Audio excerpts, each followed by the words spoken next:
Good afternoon, everyone. Thank you for joining us for our year-end planning and tax update. My name is Gigi Lakite. I am a certified financial planner professional and partner with PKS Investment Advisors. Today, I am joined by my colleagues, Emily Snader, certified public accountant, and Michael Stern, certified public accountant. We're going to go ahead and get started. But first, disclosures, of course. PKS Investment Advisors is an independent registered investment advisory firm, and we fall under the purview of the SEC. From the tax advice and is for educational purposes only.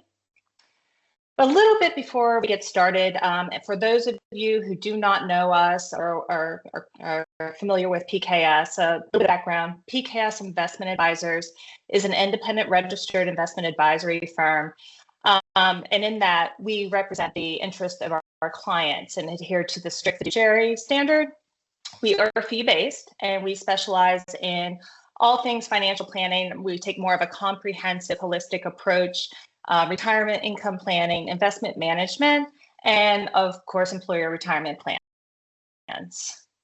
We also work closely with our colleagues on the accounting side. So we are affiliated with PKS & Company, which is a full service accounting firm. Provides everything from traditional accounting, as well as specialized services such as retirement plans, litigation support, estate planning, business consulting, and also business valuations. With that, all things on the roof, we are able to best serve our clients, and that is our goal.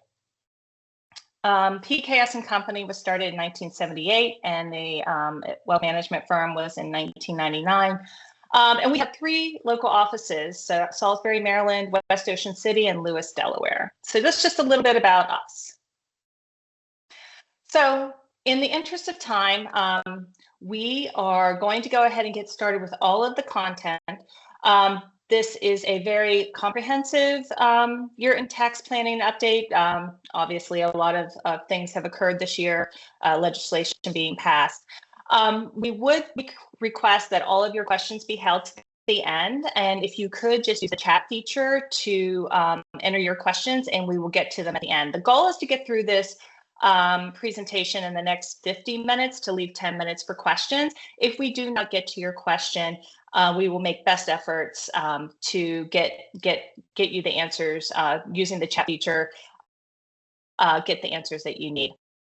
We will also be providing a summary email with all of the presenters' contact information if you have follow-up questions. So with that, let's get started. Today, we're going to talk about the One Big Beautiful Bill and highlight the key provisions that we believe probably affect most people. And then we'll touch on some state tax changes for 2025, and then year-end tax and financial planning considerations, which is something we do every year. So we've been presenting this tax planning update for quite a few years now. It's something that we throw out to our clients and of course anybody else who can join in, but really it's really to educate you all on what needs to be addressed before the year end. So why are we talking about this now? The One Big Beautiful Bill is the actual name of the act. It doesn't indicate, please don't think that we indicate, lean one way or the other. This is just the name of the bill. And so we're going to just call it OBBBA. And it has some sweeping changes to it. We have, I think it has more than 100 provisions. And so, but we're just going to touch on the highlighted ones that we think that will affect most taxpayers. And it was passed on July 4th. So what's in it? Well, it did make some of those provisions that the 2017 Tax Cuts and Jobs Act was set to sunset. It made some of those provisions permanent. It expands the deductions for families and seniors and introduces new savings account opportunities for parents and for their children, and then temporary tax relief and cut some federal spending. So as we go through the presentation, some of these provisions are temporary, some of them are permanent. We'd like to highlight each one, and you'll see that throughout the presentation. So with that, let me introduce Emily Snader again. She will be going through the individual tax changes and highlight those details.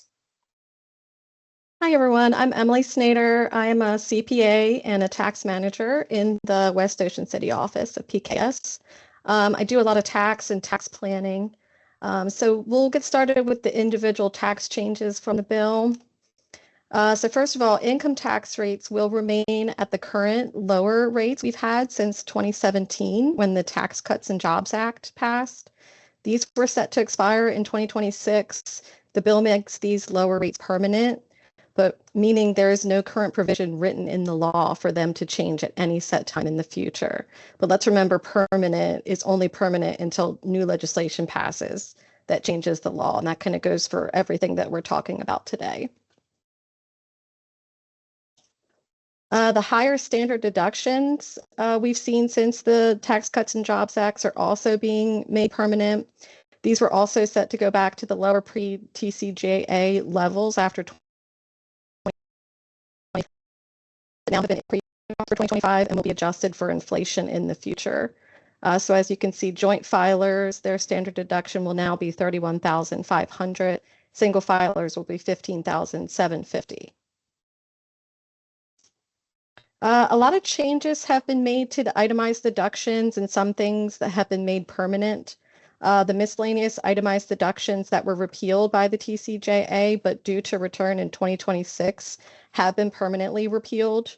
However, there's one caveat. The unreimbursed employee expenses for educators specifically were removed from the list of miscellaneous itemized deductions and are now deductible.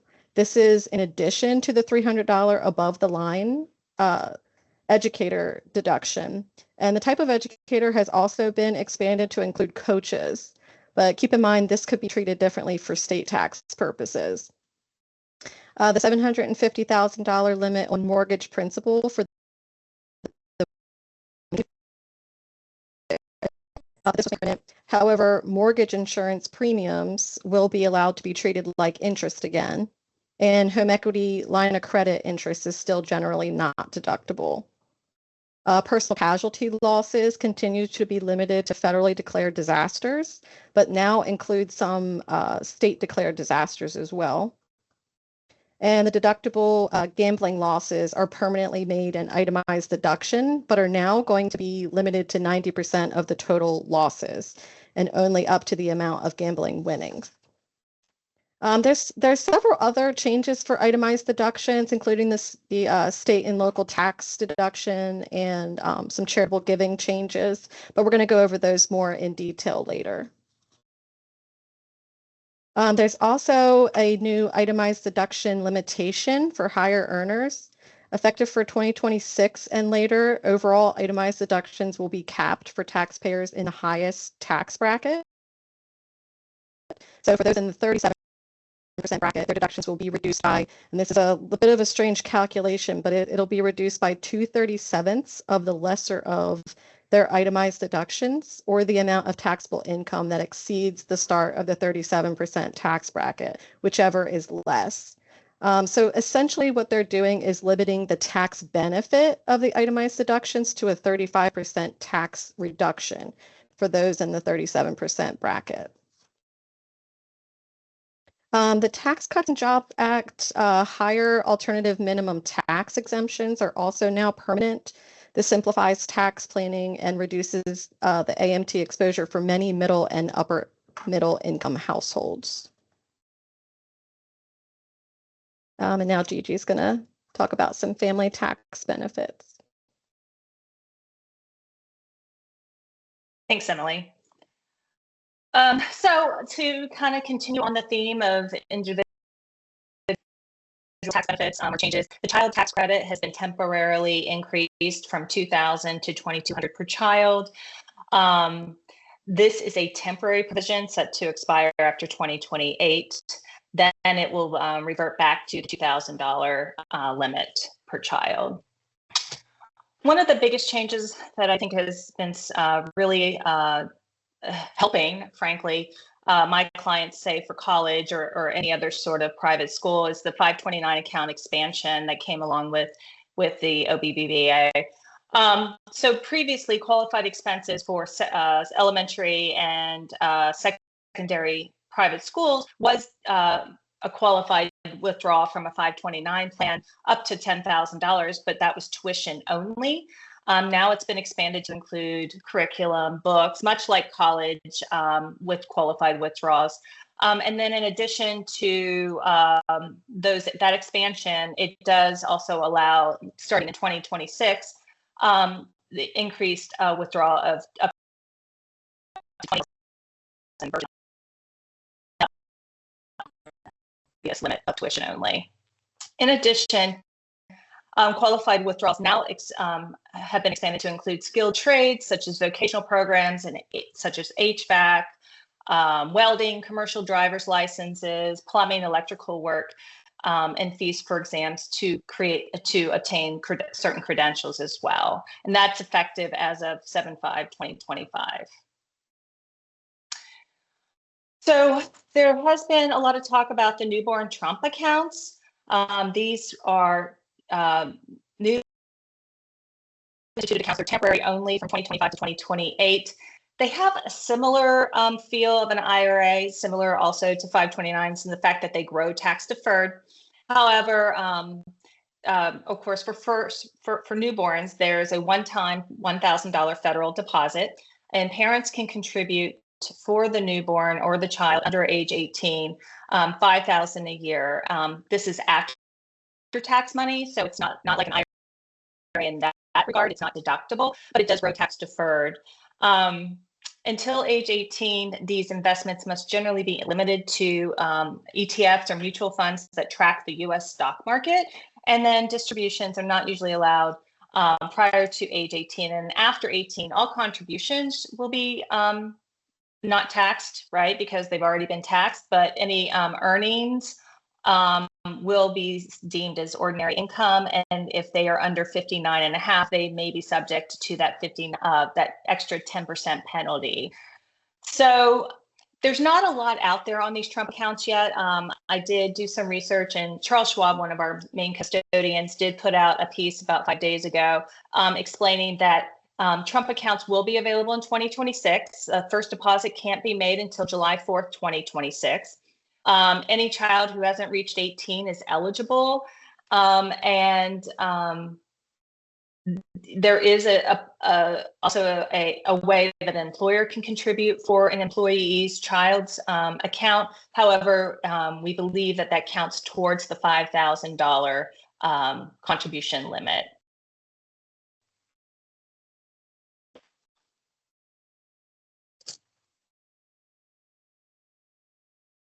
So I'm sorry, I skipped back. So going back to this 529 versus Trump accounts, they're a little different, right? So if I, as an advisor, what I would advise my clients is that the 529 plan should be the main staple of your savings for college or any sort of private school. And Trump accounts would be simply a supplemental way of saving for your child. It's a little different from a Roth because you don't have to have the earned income component, but it could just be seen as supplemental to the 529 and maybe even a Roth savings for the child. Now, moving on to retirement and senior planning, let's talk a little bit about the new enhanced senior deduction. It is available for all seniors 65 and up. This deduction is in addition to the existing standard deduction, but however, it does have some income limits to it. It does have a phase out. So if you're single and you make over 75,000, there's a phase out, I think it goes to 175,000, and then joint, the phase out starts at 150,000 and phases out completely at 250. So even if you're over those floor limits of 75 and 150, you might still be able to grab some of that deduction. How this will help seniors is that it could decrease your modified adjusted gross income. It would lower your taxable income and may reduce your Medicare Part B premiums. Could also reduce your Social Security taxation for some. I think this was the answer to no tax on Social Security. So this is the way that that was achieved. It will benefit most seniors, especially if you're under those income brackets, and it will, as it lowers your modified adjusted gross income. I mean, even $1 over the bracket, as you know, for Medicare Part B, sends you into a higher premium. So if you can reduce your income and go into a lower bracket for Medicare purposes, it will premium. Reduce your taxation on your Social Security. And this does trickle over into all of your tax, health, and income systems as far as the savings for your tax savings. And why this is important now, and we're doing this for a lot of our clients. We have programs that help us review taxation, how they did last year, and then how these new tax laws might affect their taxes comparatively to last year, this year. It does leave some room for possible further tax planning strategies, such as accelerating those Roth conversions, strategic drawdowns from taxable accounts, and maybe consider your charitable giving in a different way that might even further benefit your taxable income. And Emily's going to touch a little more on this later about charitable giving and some of those changes as far as deducting those contributions to charities. But one thing to remember, it's going to expire in 2028. So now is the time to make those moves if you see the opportunity to further your financial planning. And with that, I will hand it back over to Emily. And we're going to talk about some estate and wealth transfer items. So the estate tax for federal estate tax exemption was due to revert back to $5 million after 2025. But with this new bill, the higher exemption is made permanent and will be increased to $15 million per person for 2026. And going forward, it will be indexed for inflation, which is great news. So who benefits and who still needs a plan? Estates under 15 million will see little change federally. Estates over 15 million are still subject to the tax, and families with real estate or business holdings should still consider other things like lifetime gifting and charitable in their overall estate plan. Trust, gifting, and long-term implications. The annual exclusion for gifting is $19,000 per person in 2025. And really what that means is each person can gift up to $19,000 to another person without having to do a gift tax return. You could always gift more than that, but then a gift tax return would need to be filed to the IRS. And you should consider locking in lifetime gifting opportunities under these current exemption rates because they are so high, and we don't know if that could change in the future. So estate planning in a shifting landscape. Like I said, the $15 million exemption is generous, but it's not permanent in political terms. So a lot of people could kind of be lulled into complacency because of that. Many clients still need to make a plan, especially in states with estate or inheritance tax. And you really should consider, especially if you live in Maryland, the estate tax exemption is still only $5 million. So a lot more people could be subject to that estate tax living in Maryland than anywhere else. Charitable giving and legacy planning. So really you can reach your charitable giving goals in conjunction with tax saving strategies. And there's several ways you could do that. One of them is with donor advised funds. You can donate cash, stock, or other assets to the fund, get the deduction in the current year, and the funds will grow tax-free. And the donor can choose how they are invested and when the money actually goes to the charity. Donor advised funds are a good way to lock in the current deduction rules. There's also qualified charitable distributions for those that are over 70 and a half, where donations are made to charities directly from an IRA. These are great, especially for taxpayers who have required minimum distributions.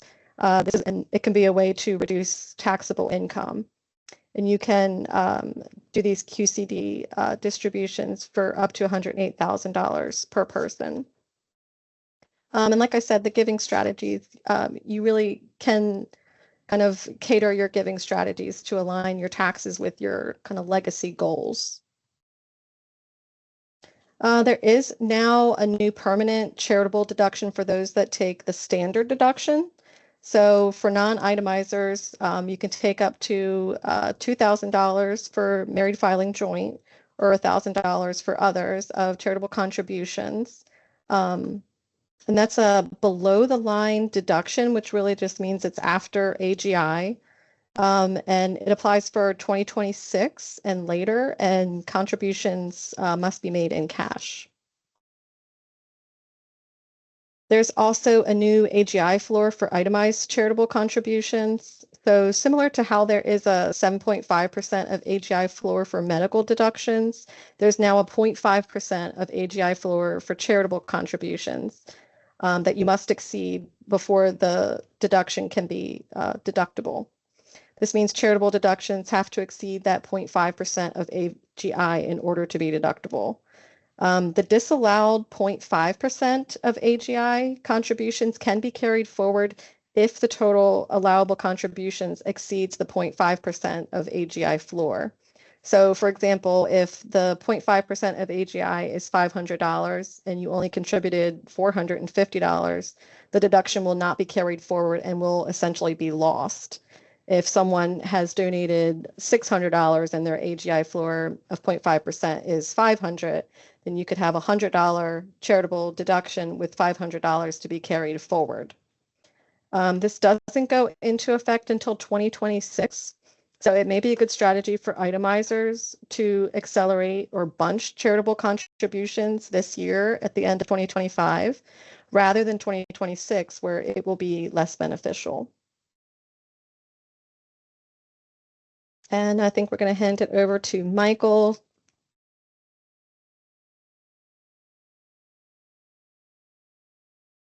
Good afternoon, everyone. I'm going to discuss the SALT deductions and some additional changes in deductions and new deductions that people have heard about. And then I'm going to wrap up with some changes in Maryland tax. So as many of you heard, Congress raised the SALT deduction to $40,000 this year. Now, back in 2018, when the TCJA was passed, that was limited to $10,000. The SALT is your state and local real estate, income, and personal property taxes. And that $40,000 cap applies for everyone with incomes under $500,000. Once your income goes over that $500,000, it's reduced by 30 cents for every dollar over the $500,000. And then that limit, both of those limits, the 40,000 and the 500,000, are set to go up 1% every year until 2029. And then in 2030, it reverts back to the old $10,000.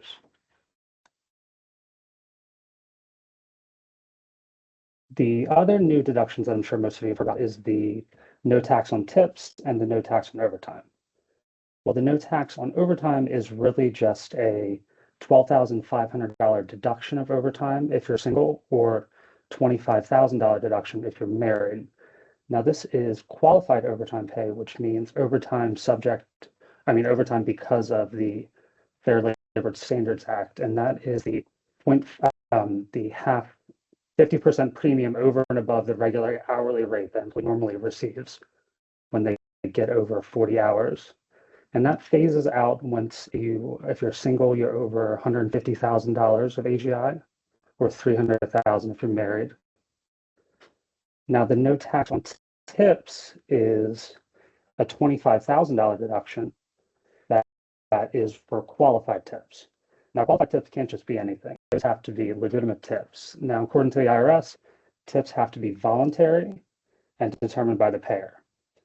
And they're only for certain industries. And Treasury released a list of industries back in September, but these are still temporary. These are your standard industries: food and beverage, entertainment, hospitality, home and personal service, and recreation and transportation. So, and these deductions apply for 2025 through 2028. And then for 2025, the IRS is giving relief to employers. They don't have to put it on the W-2. They can just tell the employee how much overtime and tips they received. But in 2026 and through 2028, it needs to be on the W-2, or the employers will be assessed penalties by the IRS.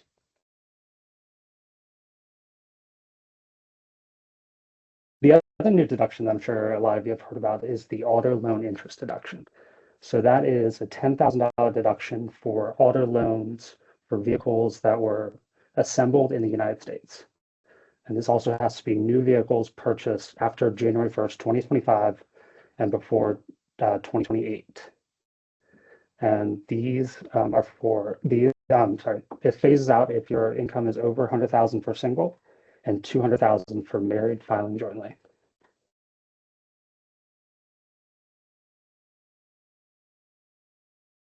One of the provisions that was made permanent was the QBI deduction. This is a big deduction for small business owners. This basically means that 20% of your business income is non-taxable.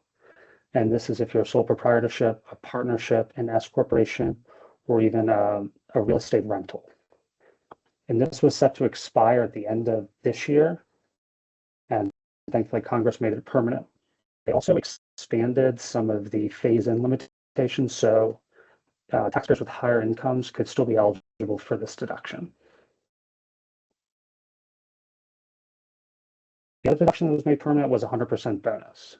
So back in 2018 with the TCJA,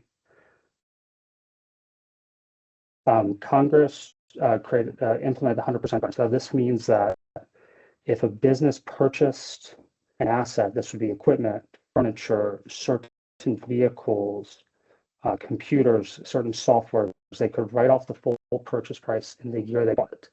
Now, over the last few years, that has been phasing down. And this year in 2025, it was scheduled to be 40%. And then after 2026, it was scheduled to go away completely. But thankfully, that's been made permanent. So now going forward, if you buy any of those items that I mentioned, you can write them off fully. And that is a required item unless you elect out of it. So if you don't want to write them off fully in the first year, you have to elect out of it.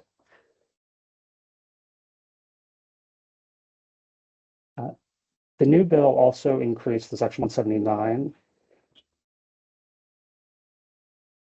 So now it was that you were allowed to write off $1 million of assets for using the Section 179 deduction, up to $2 million of assets purchased, but they've increased that to 2.5 million and 4 million respectively.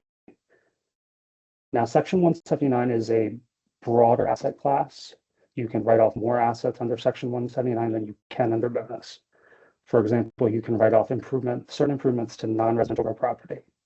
This could be your roofs on your commercial buildings or even HVAC units. Section 179 is also subject to certain income limitations. So in that way, it's a little bit more stringent than bonus depreciation. So this could be something you might want to take Section 179 on certain items and bonus depreciation on different items.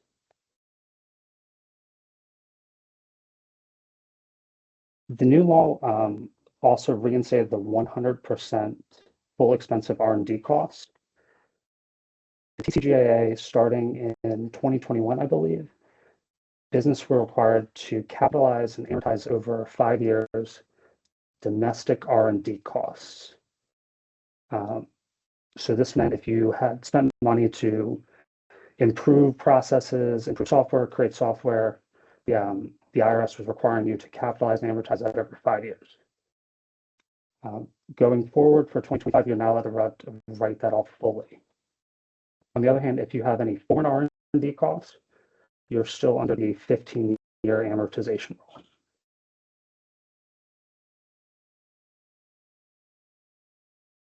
Some items you might want to look out for year end. Would it be smart to accelerate equipment purchases in 2025? Accelerate your 2026 purchases into 2025 to reduce your income and take advantage of that bonus depreciation? Are you maximizing QBI benefits? Are you keeping more income in the business, so you can take advantage of that 20% deduction. Are you making sure that you're expensing your R&D cost as opposed to capitalizing it now? Are you making sure we're changing that tax principle? And then lastly, one of the things they got rid of with the new One Big Beautiful Bill was they got rid of the green energy, a lot of the green energy credits that was with the Inflation Reduction Act. So with the Inflation Reduction Act, there was the $7,500 clean vehicle credit that I know many of my clients took advantage of. That went away in September, so we can no longer take advantage of that. But we still have up until year end to take advantage of the home efficiency credits. These are your solar panels, your geothermal units, your energy efficient windows and doors. So if you were looking to buy any of those, I think between now and year end would be a good idea to take advantage of those credits. And then lastly, on a totally different note, Maryland passed a new law this year to help plug some budget deficits by raising taxes on what is mostly the high income earners in Maryland. They added a new 2% surcharge on capital gains in Maryland if your federal adjusted gross income exceeds $350,000. There's some exceptions to this, they're very limited. One big one would be if you sell your personal residence for less than $1.5 million. Maryland created 2 new additional tax brackets that are over and above the original 5.75 top tax bracket, the 6.25 rate and the 6.5 rate. And this is in addition to the local rates that now max out at 3.3%. I think Wacomico has a 3.2% and Worcester is 2.25, I believe. And then lastly, Maryland is reducing itemized deductions by 7.5% of federal adjusted gross income if that income exceeds $100,000 for married filing separately, or $200,000 for all others. And then turn it over to Gigi. Thanks, Michael. Thanks, Emily. Okay, so what can you do now? Now that you have all of this information, we've updated you on the changes that have happened with the One Big Beautiful Bill and with the Maryland tax law changes. So this is what we're doing with our clients. You want to review your tax projections for 2025, making sure that you've covered all your bases, considering these new tax changes, and then obviously looking at 2026 and planning ahead. Evaluate your deductions, your credits, and estate plans, and discuss with your advisor or your tax advisor before year end. Review what we're doing for our clients, and what you guys should be doing is looking at tax loss harvesting opportunities. Michael mentioned those green energy credits. That might be something like if you wanted to do that before year end with the residential program, you might want to consider doing that before the year end. Review any potential deductions, track your donations to charities. This is the time, we talked about the enhanced senior deduction and how that might affect your taxes. It might lower your taxes. So, you might have more wiggle room in that tax bracket that you're in to do those Roth conversions and even further that income lower by doing maybe a qualified charitable distribution, which is a powerful tax planning tool as well. For retirement, for those who are maybe preparing for retirement or getting ready to retire, we're still working, max out those 401k contributions. I'll go through the limits in the next slide. Increase your deferrals. If you don't have the automatic increase set up on your 401k plans now, it's a great tool to use, or maybe just manually do it. 1% a year can make a huge difference with the effect of that compounding interest.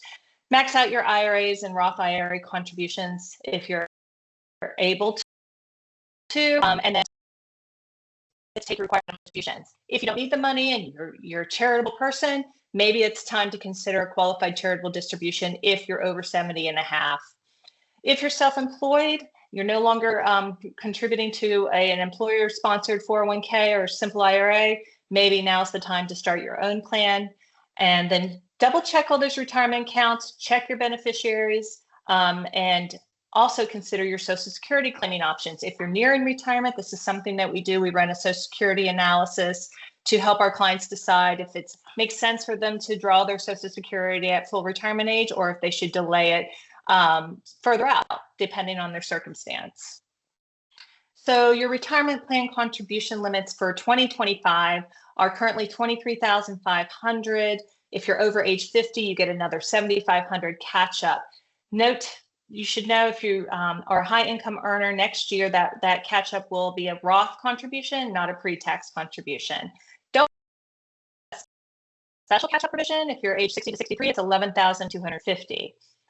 Simple IRAs have a $16,500 contribution limit and another $3,500 if you're over age 50. And then for employers with less than 26 employees, there's also a higher contribution limit.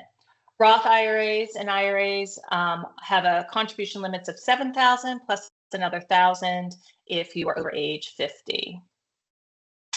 So with that said, are you taking full advantage of these opportunities? Check in with your advisor, your tax advisor. If you're not working with anyone, please reach out to us. We'd be happy to answer your questions and see how we can be useful and helpful to you. You know, it's most important. Our goal is to stay one step ahead. It's most important that you align these goals, your goals and strategies to achieve the long-term planning goal that you're set out to achieve there. Evolve with the laws, keep you informed. That's what our goal is to do.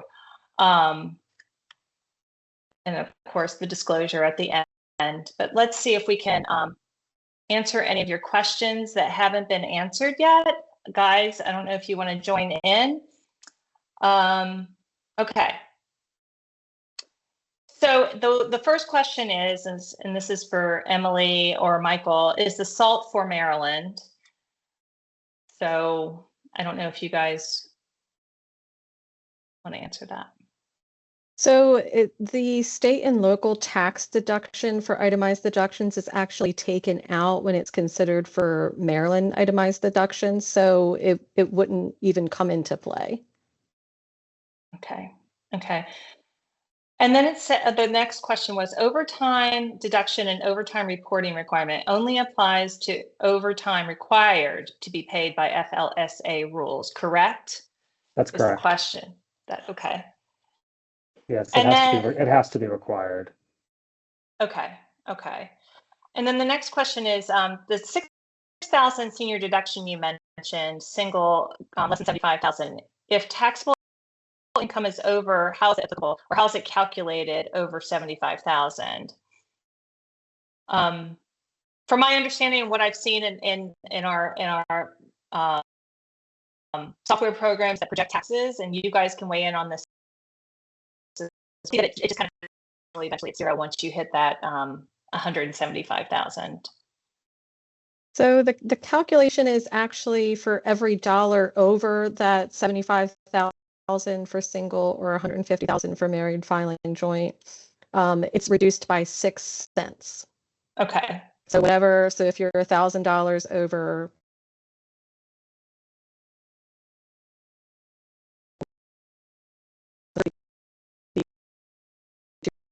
Do that $6,000. Okay. I don't know if this is a question. Same for Delaware. I think maybe that was the question. So, state and local tax, same for Delaware as for Delaware taxpayers. Is the question.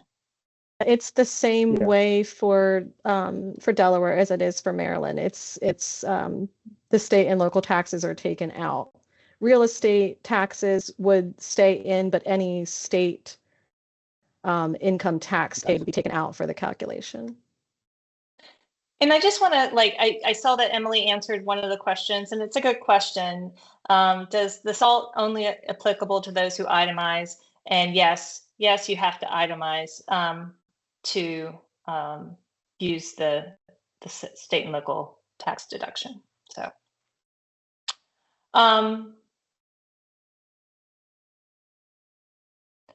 Yes. Okay, great. Thank you for pointing that out. Yes, I forgot to mention this is being recorded. So we will be sharing this out on our website probably give us a week before we'll be sharing it. So you'll be able to go back and rewatch the presentation if you missed any portion of it. In addition, as I stated at the beginning, we will be sending out a summary email with our contact information. If you have further questions, we're glad to help. And please always feel free to reach out to us. If you're looking for a tax advisor or a financial advisor, we work together, which makes it a great experience. If you've not worked with a company that's done both, I encourage you to meet with us and talk with us and see how we do things and how it's different. So with that, I think we're gonna call it a day. I don't see any other questions, and thank you for joining us, and we'll talk to you next year. All right, thanks.